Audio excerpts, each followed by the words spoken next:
limitation to this whole, practically speaking, this whole balance thing. So I could be the most balanced person in the world and go into the Hell's Angel bar wearing my three-piece suit and understand why they don't want to wear the three-piece suit. But I still can't go in there and expect to come out unharmed. And that's Well, if you were balanced, you I would like to see you do that. I would like to see what happens every time that shit happens. That is the limitation. And I could still be balanced, but I'm limited by things outside my control. So the balance seems to be very personal. You know. That's We run into why conflict. center becomes important, right? But I think balance in your example is accepting that reality. Yeah. There, I mean, there are things we do every day expecting the results to be different. There are things we do every day expecting others or outside situations to bend our perception of the reality, right?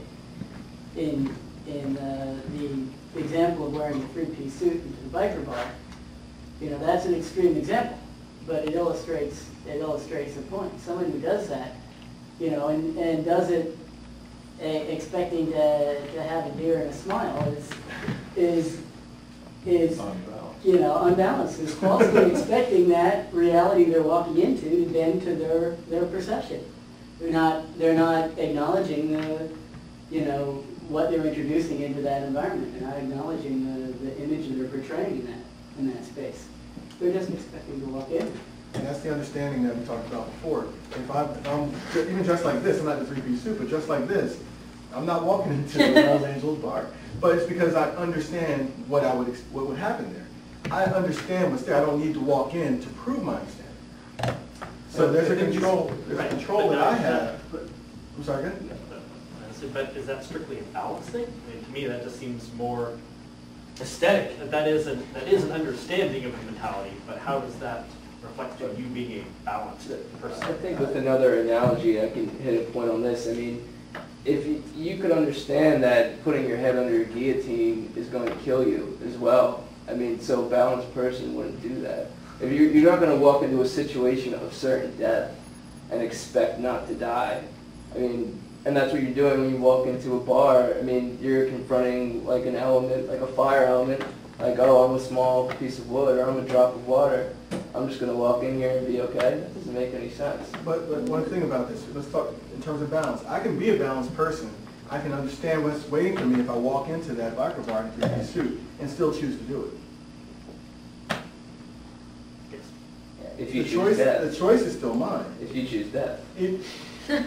Yeah, yes, but it's a fully informed choice. Or if he chooses to manufacture a balanced situation. Correct. What potentially Correct. could be a balanced Exactly. situation. So the balance. The one thing, the reason why I'm saying that, I don't want us to walk away thinking that balance means right or wrong, or insane or sane. That's not it. Balance is just balance. It's coming from a center perspective and understanding and seeing everything that's around you. But you still make a choice, and that choice is yours. And it doesn't mean you don't go. I wouldn't go, but someone else would. So I guess my question Doesn't make them wrong and make them right. practically speaking, having balance does not remove limitations. That's the point of this. No, there's no limitation. So then what is the practical advantage of being balanced? Clear choice. Well, clarity so that you can choose. Most situations aren't so extreme, right? Why, thank you. I think balance is so closely related to understanding. We keep using the word balance, and that's good, and that's balance within yourself and staying centered. But that's you can't be balanced without that understanding. You have to be able to see where you are to be able to stand upright.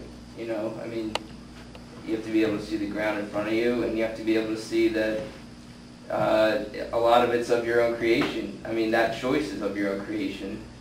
And in that way, it's all connected to you. I mean, that's another point I think is really important, is that situation, you're part of creating that situation where you walk into the bar, and that's something you're placing on it. I mean, so it's really inextricable. All of a sudden, he's something outside of you, when really you're totally connected to him. I mean, you're interacting directly with him. You're laying a thought on him, and then he's saying something back to you, which becomes internalized. I mean, there's no real line between the external and the internal when you look at it in that way. I mean, it's all coming from understanding, and anything that's physically manifest is something that starts in your head already. So it's coming still closer to your center. Right.